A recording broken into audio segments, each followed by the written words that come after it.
Hello, everybody. Happy 2025. Here's to wishing all your dreams and aspirations come true. And here's to you being the greatest marketer and the greatest brand to ever exist.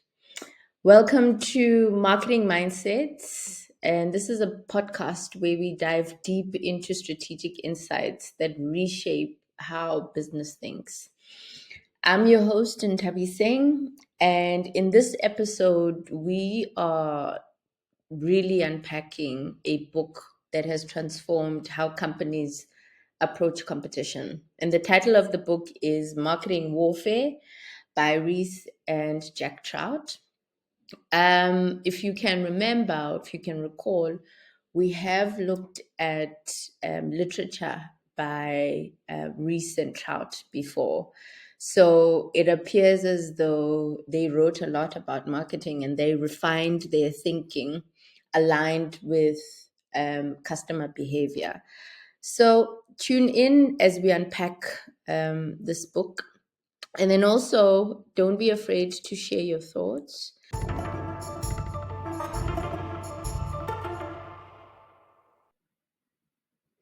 Imagine marketing as a battlefield.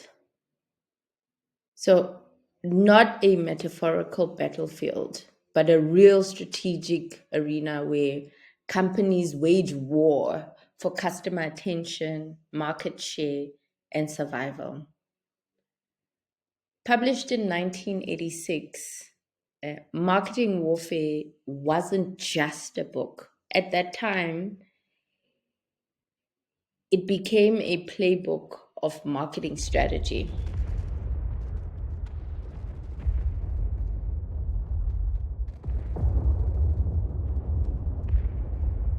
In essence, Reese and Trout basically introduced a radical concept, which is very interesting. And they claim that marketing isn't about pleasing customers. They state that it's really about understanding and outmaneuvering your competitors. With this declaration, let me actually break down the framework. Think of it like military tactics, but for a business or a particular brand that you're working for, you're working with. So they touched on defense warfare. For market leaders, your job is to protect your territory. Think of companies or big brands like your Coca-Colas. They're not just selling drinks, they're defending a kingdom, basically. So that is their stance on defensive warfare. The second strategy that they looked at is offensive warfare. And their stance is this is for challengers looking to take market share. So this is like a strategic attack, identifying and exploiting a competitor's weak point, which is what war is really about. The third one is called flanking warfare. So this is, according to them, perfect for smaller players who, instead of confronting giants like your Coca-Colas, your Apples, and the likes head on, they find an unoccupied space or market or a segment and they make it their own. Then there's the guerrilla warfare, which is the fourth strategy, and the ultimate strategy for small businesses who have limited resources. So this enables them to be nimble, focused, and ready to strike where least expected.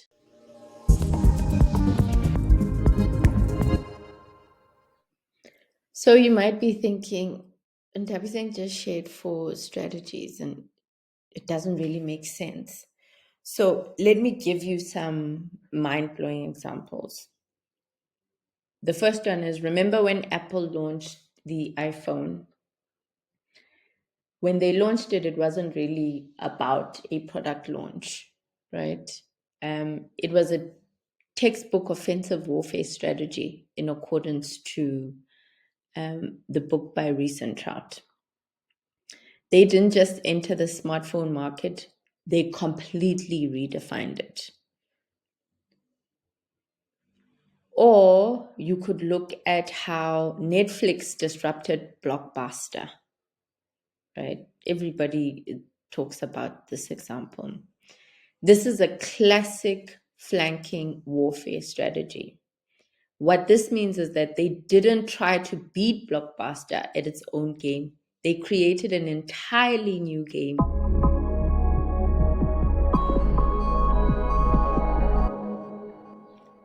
Here's an unexpected arena where marketing warfare plays out dramatically. The 2024 presidential campaign between Trump and Kamala Harris. This is really like a masterclass in competitive marketing strategies that illustrate the principles of marketing warfare. So, why do I say this? I say this because I want to break down the approaches that they used aligned to the marketing warfare strategic frameworks. So I'll start with Donald. He executed a classic offensive warfare strategy. I mean, Trump's campaign was about direct confrontation, which I think it intentionally energized his base and his followers. He used platforms like X, as we all know, and Twitch, therefore bypassing the traditional media that politicians normally use, right? And he communicated directly with his supporters. He was part of podcasts as well, which I think he gave, in his speech, he gave credence to his son, who suggested these.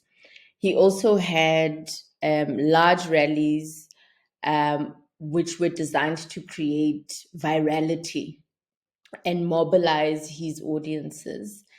And he particularly targeted young men and those that don't vote frequently. Whereas on the other hand, Kamala employed a sophisticated planking strategy. So instead of confrontation, like Trump used, she carved out a unique market segment. Her campaign embraced viral marketing, participating in cultural moments like Brat Summer, and partnering with influencers. I mean, we saw a lot of them, and a lot of them performed, and their performances were analyzed on digital platforms or social networks. You know, she targeted college-educated suburban women and Republican voters. I mean, she also created her own political marketplace. So, in illustrating the two strategies that these individuals adopted, I want to illustrate the difference between both these strategies.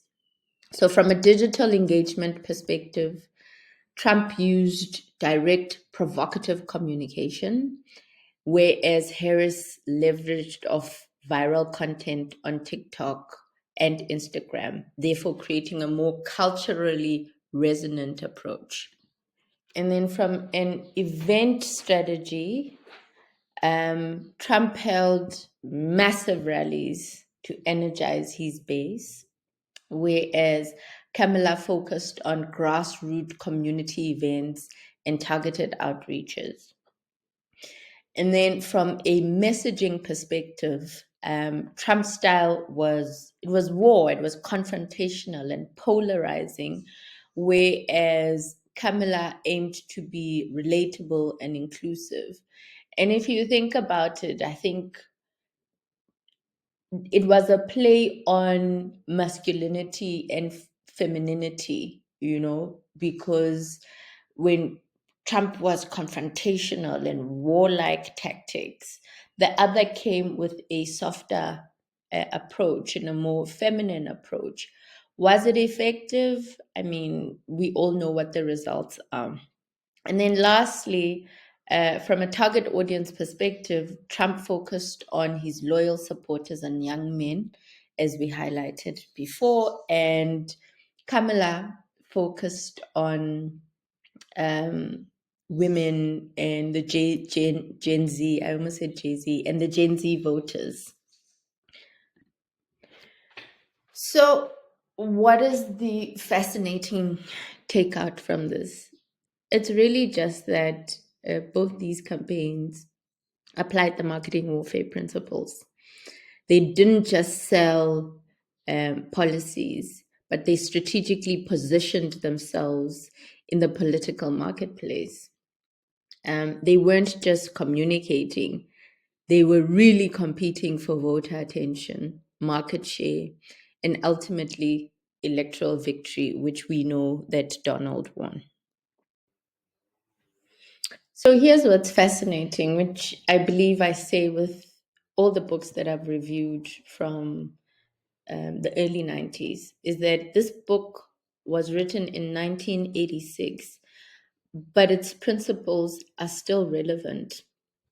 If you consider it like in today's digital age of consistent disruption, understanding competitive dynamics is not just smart, but really it's survival. So take digital marketing, Instagram ads, the viral TikTok campaigns, they're all executing warfare strategies in real time. So before I wrap up, here are three takeaways that I always enjoy leaving you with. One is for you to know your market position. So the question is, are you a leader defending territory like Coca Cola, or are you a challenger ready to attack? The second point is you need to understand your competitors better than you understand your customers, according to the book. Thirdly, strategy isn't about working harder, it's about thinking more strategically. So, this then wraps up our deep dive into marketing warfare. If you found this valuable, please don't forget to subscribe and share with people that you believe will find this valuable. In next week, episode will continue to explore ideas that are reshaping how we think about business. Thanks, everybody.